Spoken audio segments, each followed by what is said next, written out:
오늘은 사도행전 1장 1절에서 10절 말씀까지 우리의 제목을 베드로가 소유한 것. 한번 따라하시죠. 베드로가 소유한 것. 베드로가 소유한 것.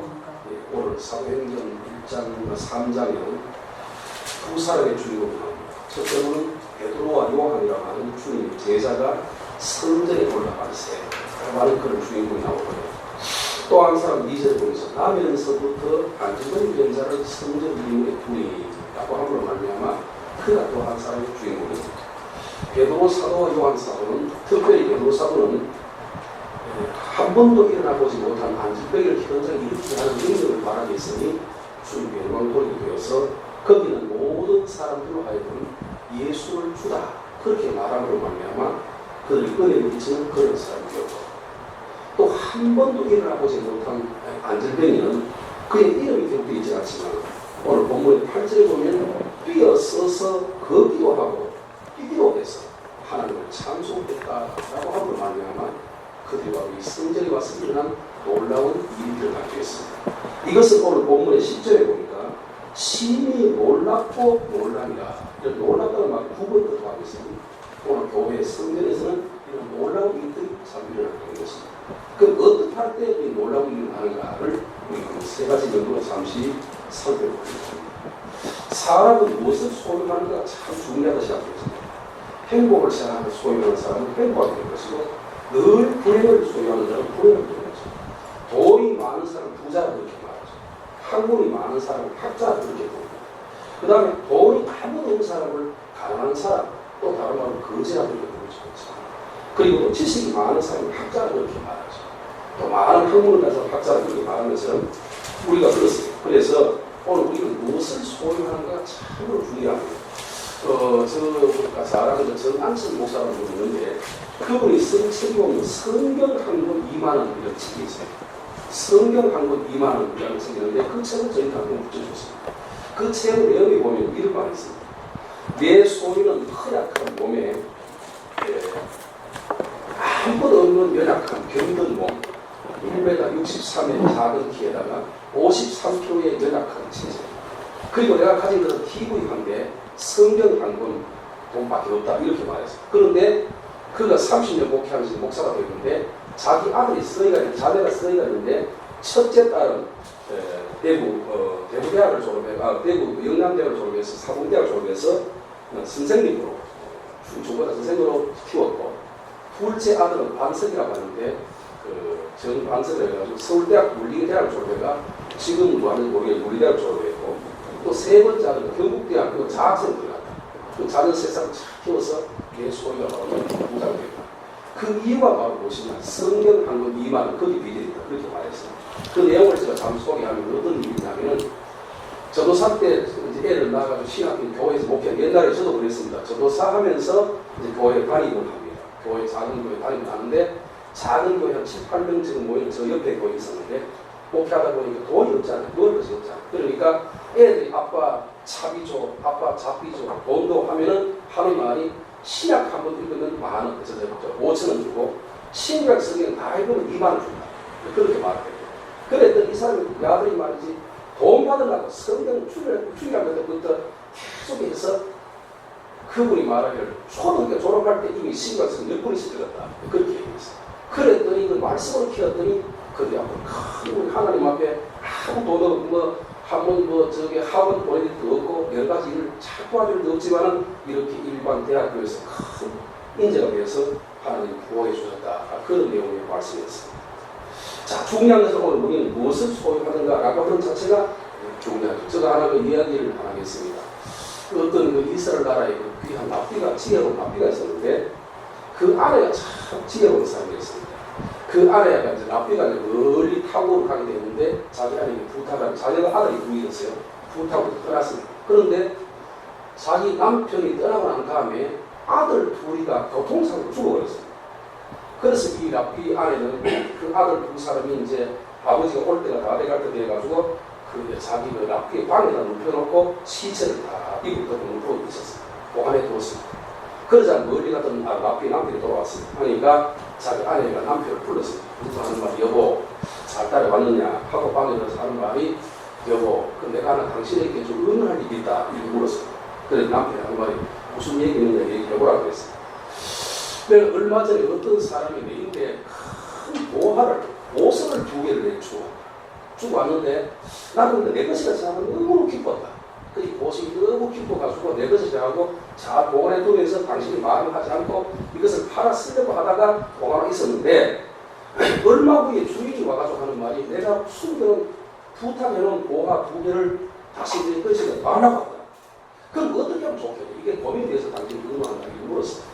그래서 납비가 한참 생각하다가 참 귀한 보석이지만은 주인이 맡겨두고 난 다음에 다시 달라고 했으니까 주인을 돌려주는 것이 마땅하지 않겠느냐 이렇게 얘기했다. 그때 이 납비 아내가 하는 말이 여보 다른 것이 아니라 당신이 참 우리 2사람이 하나님 주신 선물인 우리 자녀 아들 2이 있었는데 당신이 가고 없는 동안에 교통사고로 죽어버렸다.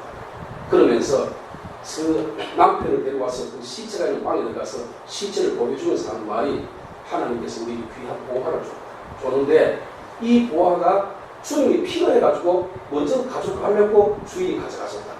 그럼 우리가 어떻게 하겠느냐. 내 것이라 그랬지만 주인이 다루면 주인들이 당연하지 않겠느냐. 그렇게 말하니까 이 남편이 한마디도 하지 못하고 고개를 숙이면서 그 아내의 말을 수용했다는 그런 글을 전하고 읽어본 적이 있습니다. 자, 그렇습니다. 사람들은 그렇게 말합니다. 모든 게 자기 것이다. 그래서 부를 때 내 재산, 이것은 내 것, 내 소유, 내 아내, 내 아들, 내 딸, 내 자신까지도 내 것이다. 그렇게 말합니다. 그러나 성경은 그렇게 말하지 않고 누가복음 19장을 보면은 어리석은 부자예요. 오늘 밤에 내가 네 영혼을 찾으면 이 준비하면 네 것이 되겠냐. 그 랍비는 그 부자를 말하면 참고로 진짜 아주 우리 복실은 너 같은 이자 이것을 누가 다 먹겠느냐. 그러면서 할 때 우리 주님이 하는 말이 어리석은 부자야. 내 영혼의 주인은 내인데 오늘 밤에 내가 네 영혼을 도로 찾아가리니 그럼 준비한 것이 바로 네 것이 되겠느냐 이렇게 물었습니다. 그러면서 누구든지 자기를 위하여 재물을 사두는 자가 이 어리석은 부자와 같다. 주님 그렇게 말씀했습니다. 오늘 우리는 미래를 생각하지 못하고 현 세대 우리가 얼마 살고 이 세상에서 모든 소유가 내 것이라고 그리고 많은 것을 내 것으로 가지려고 하는 그런 욕심으로 가득 차 있는 것이 아닌가 그런 사람입니다. 욥은 그렇게 말했죠. 자기 아내가 한 말, 여보 당신 아들 10명, 딸 10명 다 죽었지 않느냐. 재산 다 나갔지 않느냐. 하나님 원망 주더라. 그렇게 말할 때 욥기서 1장 21절 뭐라고 합니까? 주신 자도 여호와시요 취하여 가신 자도 여호와시니 여호와 이름이 찬송받을지어다 하고 입술로서 하나님께 범죄하지 않더라. 그런 말이 성경에 있습니다. 시편 119편 56절에 보니까 내 소유는 이것이니 곧 주의 율례를 지키는 사람. 나의 소유가 무엇인가? 내 소유, 내가 가진 소유 전체 재산은 주님의 법도를 지키고 주님의 말씀을 지키는 것이 나의 소유가 그렇게 말합니다. 야고보서 4장 8절을 말합니다. 안개 같은 세상이에요. 어리석은 부자와 같은 이 세상은 안개 잠시 있지만 없어버리고 제가 고향에 자주 가진 않지만 몇 년 만에 한 번씩 가는 거 가보면은 옛날에 그렇게 떵떵 치면서 동네 다니면서 그렇게 호래가던 분들이 숫자가 보이지도 않고 노인이 되어서 걷지도 못하고 내 자신을 알아보지 못하는 그런 초라한 모습을 우리는 종종 보게 됩니다. 베드로 사도는 마태복음 4장 20절에 보니까 배와 그물과 부치를 버려두고 예수를 쫓는다. 예수님께서 나를 따라오너라. 내가 사람 남는 누구가 되리라니까 배와 그물과 부치를 버려두고 예수를 쫓았다. 그렇게 말합니다. 그러면 오늘 베드로가 소유한 것은 바로 무엇인가? 오늘 우리의 소유와 비교해서 오늘 말씀드려요. 첫째로 베드로의 소유는 오늘 6절에 보니까 이렇게 말하고 있습니다. 베드로가 이르되 은과 금은 내게 없거니와 내게 있는 것으로 네게 주노니 나사렛 예수 그리스도 이름으로 걸어라 하고 이렇게 말합니다. 베드로가 소유한 것이 무엇이냐? 그것은 거지가 소유한 것 다릅니다. 차원이 다릅니다. 은과 금은 내게 없거니와 이렇게 말합니다. 은과 금이 없다는 것은 얼마나 불행합니까? 이 세상에 돈이 없다면 얼마나 어려울까요? 우리는 이 세상에 돈이 가장 귀한 복인 줄, 이 세상에 보물이 가장 세상에 보아가는 귀한 걸 생각하는데 베드로 사도는 말은 은과 금은 내게 없거니와 우리 예수님이 나를 따라오너라 사람은 의가 되리라 하고 말씀하셨지만 내가 한 달에 얼마를 주겠다느니 돈을 주겠다 그렇게 말하지 않지 않습니까? 주님 뭐냐 나를 따르거든 자기를 부인하고 자기 십자가를 지고 나를 쫓아라 네 목숨까지도 내게 버리라 했어요. 그래서 마지막에 사도들은 생을 순교했어요. 순교가 무엇입니까? 자기의 주는 자연사하지 못하고 타에 의해서 복음을 위해서 죄가 없지만 영적인 복음을 위해서 예수를 위해서 타에 의해서 내 목숨을 빼앗기는 그 자체를 그것을 숭배하는 거죠. 주를 위해서 죽는 그 자체를 숭배하는 건데 다 숭배죠. 그 당시에 사도행전 2장 보니까 신앙들이 초대교회 성도들이 와서 자기 자산을 다 팔아가 사도 앞에 나눠놨습니다. 제 재물을 다 팔아가 사도 주면서 자기가 필요에 따라서 가져갔습니다. 분배했습니다. 공동 분배했습니다. 그런데 불구하고 은과 금은 내게 없다 이렇게. 사도행전 2장 보니까 사도 바울은 은과 금을 탐하지 아니했으며 내가 벌어가지고 남을 나눠줬으며 주 예수 지금 말씀하신 바 주는 자가 받는 자보다 복이 있다 하시면 기억해라 이렇게. 오늘 세상 사람들 그렇지 않지 않습니까? 은과 그러면 재물을 다 팔아 사도를 줬으면 사도가 돈이 많이 있을 수밖에 없고 있어야 됩니다. 그럼에도 불구하고 자기 이익을 전혀 향지 않지 않습니까? 유병이라는 사람은 이름 말로는 부업파 우리가 예수를 이따위 재림하신다. 이 세상은 망한다. 끝이 난다. 그러니까 재림이다. 우리가 구원받지 않는다. 그 재산 많으냐? 다 바쳐라. 그를 나눠놓고는 자기 아들을 말이지. 수십억짜리 차 타고 다니고 온 세계 재산 다 끌어놓고 그래서 노동력 아닙니까? 그를 좋아했습니까? 자기는 그렇게 실천하지 않으면서 말만 가지고 다 재산을 삭제해놓고 그런 어리석은 자가 있는데 오늘 베드로 사도에 배워야 될 것은 은과 금은 내게 불거리라. 은과 금이 없는 것은 불행한 일이지만 그러나 그것은 끝나는 것이 아니고 내게 있는 것은 네게 주노니 나사렛 예수 이름으로 걸어라 이렇게 말해요. 그런데 이 거지가 원하는 것은 무엇이냐? 거지가 원하는 것은 은과 금을 원했지 예수를 원하지 않았습니다. 예수보다 더 은과 금이라고 오늘 많은 사람이 믿고 있습니다. 오늘 세상 사람들은 구하는 것은 우리 교회도 마찬가지, 성도 마찬가지입니다. 교회가 구하는 것은 하나님에게 건강도 주십시오, 내게 자유도 주십시오, 우리 가정 행복을 주십시오, 우리가 오래오래 살게 해주십시오, 아주 하나님과 사업이 잡히게 해주십시오, 살게 이렇게 말하지 예수를 따라가는 사람이 결코 어디 있겠습니까? 예수가 무엇입니까? 은과 금은 내게 없거니와 내게 있는 것으로 네게 주노니 예수 이름으로 걸어라 라고 말하니까 그가 현장에서 일어나 걷기도 하고 뛰기도 하고 하나님을 참소하게 되었다 이렇게 말합니다. 이것은 바로 무엇이냐? 예수가 가장 귀한 선물이다 그렇게 보시는 거죠. 가장 귀한 예수라는 거죠. 오늘 우리는 말로는 예수랍니다. 영접하고 구원받는 맞습니다. 영접하고 구원받아 예수 영접하고 구원받습니다. 그런데 문제는 뭐냐? 영접이라는 것은 예수와 내가 지식적인 예수 말로 예수가 아니라 진짜 예수가 예수에 들어와서 내와 결합하는 것 자체. 예수와 내가 한 번 되는 주인은 예수가 되어서 운전사는 예수가 되고 우리는 지체가 되어서 주님이 원하는 걸 따라가는 그 하나 되는 삶 그 자체를 예수가 되었습니다. 이게 예수가 왔다는 영접이라는 거예요. 그래서 예수님이 말하기를 나는 포도나무 너희는 가지라고 했습니다. 붙어 있어야 되는 주님과 함께 이것이 영접인데 말로 주님 영접합니다. 예수님 오시옵소서 내 속에 오시옵소서 나는 구원받습니다. 그게 영접이 아니라는 거죠.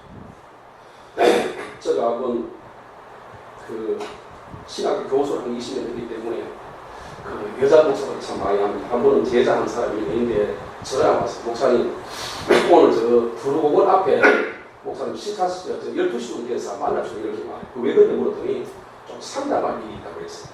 그래서 제가 우리 집에서 1시간 준 버스를 타고 갑니다.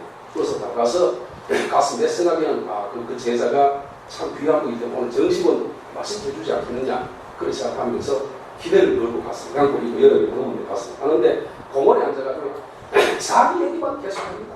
1시간 난 아침도 안 먹고 가는데 아침 거의 잘 안 먹는데 안 먹고 가는데 배가 고플 때 계속 상담하는 게 자기 얘기 시간하는 거 맞지요 그래 맞다 그랬더니 조금 뒤에 전화가 왔어. 전화를 받더니만 하는 말 아니 목사님 커피 한잔 빼가지고 저 꼬집하는 주고 난 다음에 저 멀리 가가지고 갔다 전화를 받고 와서 하는 말이 목사님 죄송합니다. 뭐냐 내가 지금 어떤 사람이 좀 만나자고 하는데 급히 가야 될 볼일이 생기는데 목사님 어떻게 하면 좋겠습니까? 이래요. 그거 어떻게 하느냐고 가라고. 볼일 가라고 그랬더니 그래서 목사님 죄송합니다. 다음에 밥 사드릴게요. 가보는데 자꾸 또 바깥 내려갈 수 없지 않습니까? 밖에서 보니까 주머니 보니까 돈이 없어요. 본데 돈 있어봐야 돈도 없지만 그때 돈을 안 가져왔어요. 돈 하나도 없어요. 차비도 줄 줄 알았어요. 그래서 돈을 다 참고를 할 수도 없고 있었는데 거기서 집까지 오는데 한 40분 되냐고 여름에 덥기는 더운데 걸어가 오다가 키는 크고 양복 입고 넥타이 메고 버스 타고 가지고 기사님 차비 없으면 좀 봐주지 그렇게 말할 수 없지 않습니까? 또 직통 가는 버스도 없어 버스를 갈아타 두 분 갈아타요. 그래서 걸어오는 한 5시간, 4시간 걸려 걸어왔는지 오니까 그 다음에 2km 받았더라. 오늘 사람들은 그렇습니다. 자기의 생각만 쫙 늘어놓고 전혀 다른 사람 이해할 줄 모릅니다. 오늘 주님께서 말합니다. 이게 배운 말입니다. 은과 금은 내게 얻거니와 내게 있는 것으로 내게 주노니 예수를 얻거니.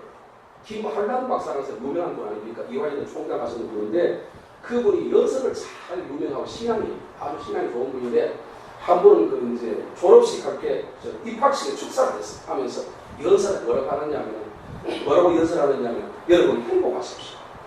주제가 행복입니다. 여러분이 행복이 됩니다. 행복하기 위해서 여러분이 행복이 됩니다.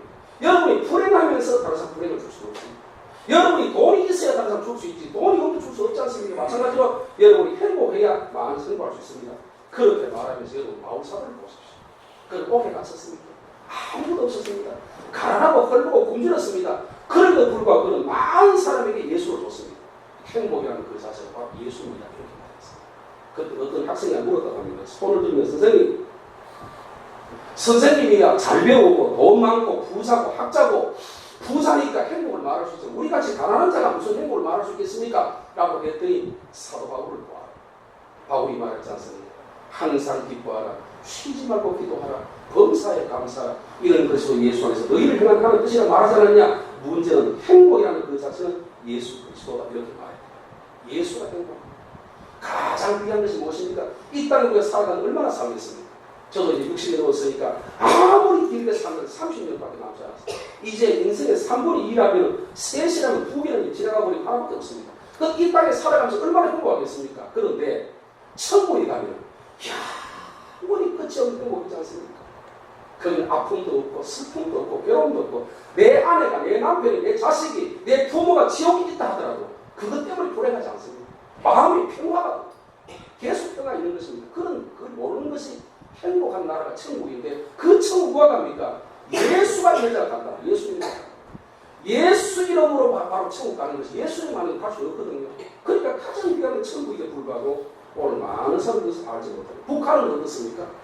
북한은 우리나라보다 영토가 더 큽니다. 땅덩어리 우리보다 조금 더 커요. 그 다음에 거기에 뭡니까? 지하 자원들이 참 많습니다. 북한은 소련으로, 러시아로, 그 다음에 뭐 유럽 지역으로 갈 수 있는, 중국으로 갈 수 있는 그 계획을 다 일냈어요. 우리나라는 섬입니다. 반도지만은 섬은 아니지만은 북한을 못 가니까 실제 섬가 한 가지 아닙니까? 그리고 땅은 더 많고 인구는 배가 더 많습니다. 2,200만 북한. 우리나라는 5,200만. 반이 안 됩니다. 반도 안 됩니다. 땅은 적고 인구는 많고, 땅은 적고 인구는 적고, 땅은 넓고, 그 다음에 또 북한 육지로 다 갈 수가 있고, 그러니까 잘 살 수 있는 조건이 북한이 더 많아요. 그리고 거래 시간이 없어요. 우리나라는 뭐 한 달에 부자가 대기업의 회장들은 그렇게 말하는 아들들 하는 말이에요. 한 달에 5천만 원 쓰라고, 잡히는 5천만 원 더 쓰지 말라고. 그렇게 말하고 있다고 합니다. 그런데 북한은 그런 게 없지 않습니까? 가난하지 않습니까? 그리고 아침 일찍 일어나면 눈 떠가지고 저녁에 밤늦게까지 열심히 일하는데 불구하고 가난하고 굶주리고 그 이유가 바로 무엇이냐? 그 속에 예수가 들어오는 거예요. 예수. 은과 금은 얻거니 오늘 우리가 기억할 것은 은과 금은 내게 얻거니와 내게 있는 것으로 내게 주는 예수를 얻거니. 오늘 우리가 잘 아는 부자청년이 왔습니다. 예수님이 왔습니다. 주님 어떻게 하면 영생을 얻겠습니까? 계명을 지키는 어느 정도 계명을 다 지켰습니다. 주님 뭐라 합니까? 네에게 한 가지 부족한 것이 있으니 그것을 팔아서 불쌍하고 가는 것을 나눠주라. 그러면 하늘에 부하가 일이 있어. 이렇게 하셨어요. 6절을 볼 때는 이것이 이야기하지 않습니다. 땅의 부하가 더 귀한 것이지. 육밖에 없는 사람이 육밖에 더 귀한, 육이 더 귀한 것이죠. 그러나 우리는 영이 있음을 믿습니다. 우리는 천국이 있음을 믿습니다. 우리는 지옥이 있음을 믿습니다. 예수가 있는 자는 천국 가지만 예수가 없는 자는 지옥 간다는 사실을 확실히 믿습니다. 부자 청년은 그것을 알지 못했습니다. 영생도 없고 구원도 없고 두 가지 다 알게 했습니다. 주님 말합니다. 팔아서 나눠주라. 그래 할 때 하늘에 부하가 있습니다. 무슨 말입니까? 예수가 와야 되는데 예수가 보호하는 거예요. 보혈이 와야 되는데 보호하는 거예요. 이것이 오기 위해서는 이것을 팔아서 나눠주라. 오늘 베드로서의 우리가 메시지에 귀를 한번 기울여서 보아야 되는 것입니다. 오늘 강도 한 사람의 강도는 그런가 예수님과 죄 때문에 죽게 되었지만 주여 당신의 나라임 할 때 나를 좀 기억해 주소서. 한 강도는 말하기를 너와 나는 죄인이지만 우리는 죄인이지만 예수는 죄가 없다. 당신은 함께 나를 기억하소서. 한강도는 오히려 네가 진짜 하나님 아들이라면 네가 들어가라. 그 십자가 내려보라. 소록에 있는데 예수를 시인하고 예수를 자기 것을 만든 자 그를 향해 주님 하신 말씀 모르겠습니까? 오늘 네가 나와 함께 낙원에 있으리라. 이렇게 말했어요. 자, 두 번째로 베드로가 소유한 것은 무엇이냐면 오늘 본문 1절에 보니까 제9시 기도 시간에 베드로와 요한이 성전에 올라갈새 제9시 기도 시간에 그랬으니까 베드로 사도가 소유하는 기도라는 거죠. 가장 귀한 것은 기도인 것이죠. 예수를 소유하기 위해서는 기도라는 것을 통해서 예수가 오게 되는 것입니다. 주님이 주시는 선물 중에 가장 귀한 것이 무엇입니까? 구하라 그러면 주실 것입니다. 찾으라 그러면 얻을 것입니다. 문을 두드리라 크게 하면 열릴 것이 하겠습니다. 무슨 말입니까? 열리고 그 다음에는 문이 열리고 그 다음 하늘에서 열리고 그리고 땅에는 모든 막힌 것들을 다 풀어주는 것이 기도인데 여기 보니까 무엇이 열린다는 뜻이 있지 않습니까? 구하면 주시리라 했지, 찾으면 얻을 것이라고 했지, 문을 두드리면 열린다고 했지, 무엇이 극한 것을 소유가 어떤 정해진 것이 없다는 다 준다는 것이죠. 요한복음 15장 7절에 너희가 내 안에 거하고 내가 너희 안에 거하면 무엇인지 원하는 거야. 주님이 원하는 것이 아니라 하나님의 뜻이 있어 주는 것이 아니라 우리가 구하면 무엇이 원하는 내가 원하는 모든 걸 다 주리라 그렇게 말합니다. 이것이 바로 기도라는 거죠. 베드로 사도가 돈보다가 예수가 더 귀하다는 사실을 깨달은 그 자체가 기도를 통해서 얻으시는 것이라고 저는 그렇게 믿습니다. 소경 목사님 얘기를 안 하겠습니다. 소경 목사님 계셨는데 그분은 소경 목사가 아니라 소경 청년이 있었는데 그리고 다시 지체 뭡니까 눈 지체 1급 장애인인데 소경이 있었는데 청년이 있었는데 그분이 세 가지 그 염려가 있었답니다. 첫째는 뭐냐? 뭐 먹고 사는 것입니다. 눈 뜨고도 다 굶고 사는 것이 무엇을 먹고 사는 것입니다. 둘째는 누가 내하고 결혼해 주겠느냐. 세 번째는 다른 사람들이 말하는 소경, 봉사 이 졸업을 어떻게 연하겠느냐. 이 세 가지 염려가 있었다. 그런데 그분은 예수 믿는 사람에 대해서 교회 와서 목사님 말씀 듣고 열심히 기도하고 해서 신학 가서 목사가 됐습니다. 비록 눈 보지 못했지만 훌륭한 사람이 돼가지고 기도 많이 해가지고 능력적으로 부흥사가 됐습니다. 그랬더니 이화여대를 졸업한 예쁜 여자가 청년이 자원해가지고 결혼했습니다. 첫째 결혼 문제 해결됐습니다. 부흥사니까 날마다 다르게 부흥이 하다 보니까 먹고 사는 문제 해결되고 세 번째로는 손가락질 하면서 저 소경 봉사가 아니라 이제는 상담하는 자가 적극적으로 올라왔어요. 그러니까 예수를 얻으니까 세 가지 문제가 다 해결된 거죠. 예수. 그것이 바로 무엇이냐? 그가 바로 주님 앞에 무릎을 꿇고 늘 기도했던 결과로 그렇게 될 수가 있습니다. 예수님께서 누가복음 22장에 말씀합니다. 한시 동안도 더 회에서 기도할 수 없느냐고. 예수님께서 누가복음 22장 39절에 습관을 쫓아 감람산에 갔습니다. 제자들이 한편 습관을 쫓았다는 말은 무슨 말입니까? 그것은 예수님의 기도 그 자체가 곧 습관이 되었다 그런 것입니다. 습관 그거 버릇이다. 주님은 다 기도하십니다. 누가복음 18장 1절에 보니까 항상 깨어있어 믿음으로 기도하라. 항상 깨어있어 의심하지 기도하라. 그렇게 밤낮 부르짖는 8절에 가서 밤낮 부르짖는 택한 백성의 기도를 뭐하나 풀어주지 않겠느냐. 내가 오래 참으시겠느냐. 그러면서 불의한 재판자를 비유하면서 내가 오래 참겠느냐. 밤낮 부르짖는 택한 백성의 기도를 되지 않느냐. 그러니까 주님께서 반드시 기도에 응답이 있다는 뜻이죠. 시편 116편 1절에 보니까 여호와께서 내 기도와 간구를 들으심으로 내가 그를 사랑한다. 그 귀를 기울여서 내 기도를 받아주심으로 내가 주님을 사랑한다라고 그렇게 말합니다. 시편 50편 15절에 환난 날에 나를 부르라. 내가 너희 응답한다. 예레미야 33절 보니까 내게 부르짖으라. 그러면 크고 비밀한 것을 내게 가르쳐 주시라. 이렇게 말합니다.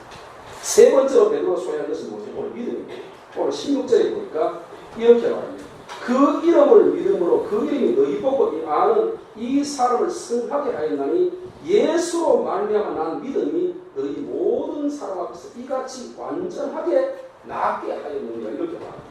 다시 말씀드리면 오늘 베드로 사도가 현장에서 은과 금은 내게 있는 것을 일어나 걸으라 하고 손을 잡아 이렇게 했더니 현장에 일어났다는 거예요.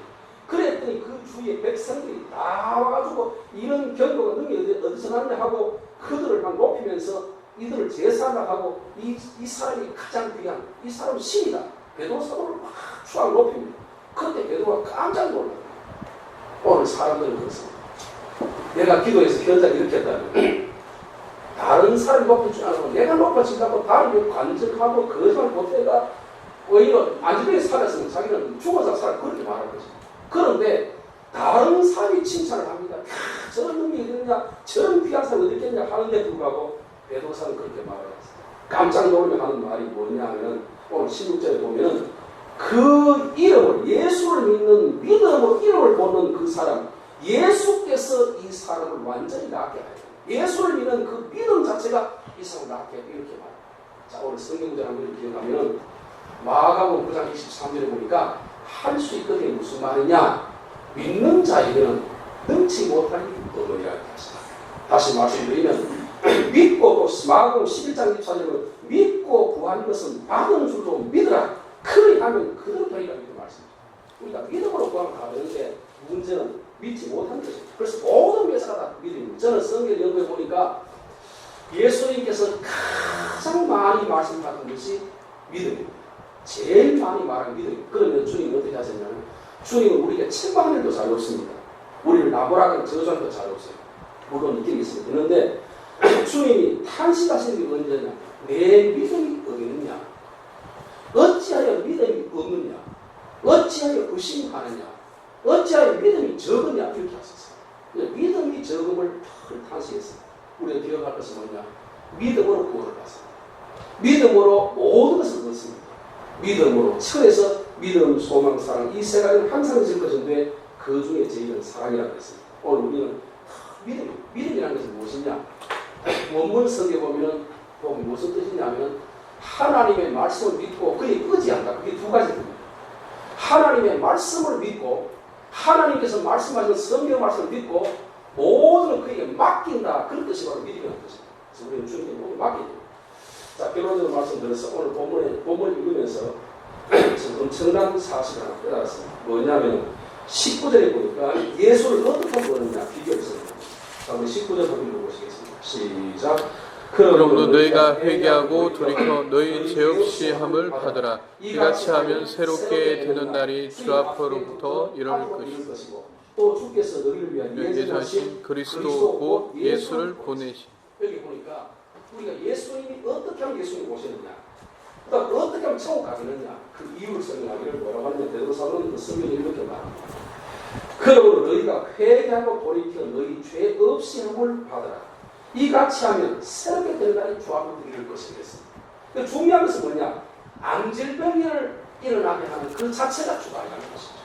안질병을 일으키는 그 자체가 오늘 본문의 내용이 아니라는 것이죠. 안질병이 오늘 교회에서 보면 말씀할 때는 안질병이 자체 일으키는 이 자체가 큰 능력, 그것도 기적이지만 그것이 문제가 아니라 오늘 예수님께서 뭐라고 하느냐면 오늘 베드로사도는 뭐라고 하느냐면 14절에 보니까 너희가 거룩하고 의로우기를 거부하고 도리어 살인한 사람을 놓아주기를 구하며 생명의 주를 주겠도다. 그러나 하나님이 죽은 자 가운데 그를 살리시니 이는 이야기의 증인이다. 베드로사는 뭐냐? 오늘 너희들이 예수를 죽였다. 너희가 너희 죄가 예수를 죽였다. 생명의 주를 너희가 죽였다. 그럼에도 불구하고 주님께서 우리를 죽은 자로 다시 예수를 살려주는데 그래서 너희가 회개하여 너희 죄를 돌이켜 죄 없음을 받아라. 회개가 무엇이냐? 우리가 잘못을 구할 때 십자가 피가 와서 우리 죄를 없애버립니다. 이것이 가장 중요합니다. 너희가 회개하여 돌이켜 죄 없음을 받아라. 십자가 피를 통해 죄 없음을 받아라. 그렇게 할 때 이같이 하면 새롭게 되는 날이 주 앞에 이루어질 것이다. 새롭게 되는 날 무슨 말입니까? 세상에서 행복이 아니라 천국을 준다 그 말이죠. 새롭게 되는 날이 이룰 것이다. 그러면서 20절에 보니까 주께서 너희를 예정하신 그리스도 곧 예수를 보내시니 그래서 우리가 예수가 어떻게 보느냐? 그것은 우리 죄를 없애하고 주님의 십자가 앞에서 우리 죄를 사하면 우리 천국이 임하고 예수가 우리 임할 것이다. 그렇게 말합니다. 오늘 예수 그리고 천국이 오늘 베드로가 소유한 이 모든 소유가 오늘 저와 여러분의 것이 되기를 예수님 이름으로 축원합니다. 기도하겠습니다. 거룩하시고 감사하신 하나님 아버지 은혜를 감사드립니다. 오늘도 베드로가 소유한 것이라는 제목으로 말씀을 드렸습니다. 베드로 사도는 세 가지를 소유했습니다. 첫째는 예수를 소유했고, 둘째는 기도를 소유했고, 세 번째는 믿음을 소유했습니다. 이 땅에 살아가려면 돈을 소유해야 되고, 건강을 소유해야 되고, 아버지 하나님이 또한 영과 우지, 오래 사는 장수를 소유해야 됩니다. 그러나 베드로 사도는 은과 금이 아니라 예수라고 했습니다. 예수 속에 건강도 있고 육적인 삶도 있고 천국도 있습니다. 어떻게 하면 예수님이 오는가? 물론 기도를 통해 오는 것이지만 우리 죄를 회개하여 돌이켜 죄를 없애버릴 때 우리가 천국도 오고 예수님 온다. 그렇게 말합니다. 하나님 아버지. 그러기 위해서는 오늘 우리의 죄를 회개할 수 있게 하시옵소서. 그리고 십자가 보혈의 피가 와서 우리 죄를 사하게 하시고 그를 통해서 우리 속에 예수가 오고 성령으로 좀 인도해 주옵소서. 오늘 들은 말씀은 가슴 속에 남기를 바라고 이 말씀이 큰 은혜가 되기를 간절히 바랍니다. 감사합니다. 모든 말씀 예수님의 이름으로 간절히 축복하고 기도했습니다. 아멘.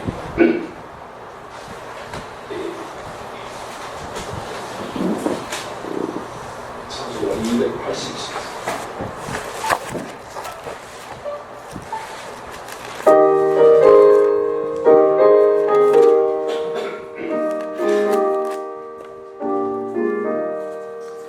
예수 앞에 나오며 주를 사랑받으며 주